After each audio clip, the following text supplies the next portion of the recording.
Wastewater collection and treatment is integral to modern civilization as we know it. Imagine a day without these services. In order to prevent pollution and to protect public health, wastewater must be treated before it's returned into the environment. At Union Sanitary District's wastewater treatment plant, we treat 22 to 24 million gallons of water per day to create safe, clean water for on-site reuse or release into the San Francisco Bay. A typical household uses about 200 gallons of water every day. In factories, restaurants, and hotels, the volume is much higher, anywhere from 1,000 to 500,000 gallons per day. Where does all this water go when we're done with it? In Fremont, Newark, and Union City, more than 800 miles of pipelines bring wastewater to Union Sanitary District's treatment plant. It's here that wastewater begins its real journey, where it's transformed into clean water for the environment, energy to run our plant, and biosolids for beneficial reuse.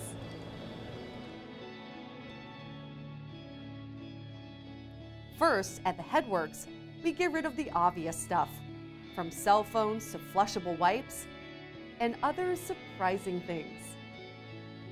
Then, wastewater moves to the primary clarifiers, where over 60% of all the solid material settles out due to gravity.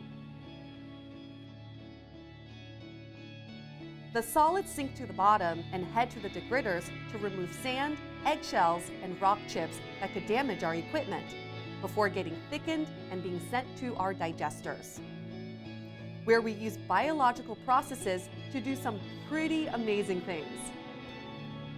These digesters are kept at approximately 98 degrees, much the same as our bodies, so bacteria can process and break down the volatile solids and pathogens, creating methane gas. This gas then rises and is sent to our cogeneration system, where it's conditioned and turned into energy. 75% of the energy required to run our 33-acre facility comes from this process. But our work isn't nearly complete yet. Solids leave the digesters to be dewatered and hauled away for beneficial reuse, including composting. So, what happened to the water we were talking about before? Back at the clarifiers, water flows over the weirs to the aeration basins. Nature provides us with what we need next in the process.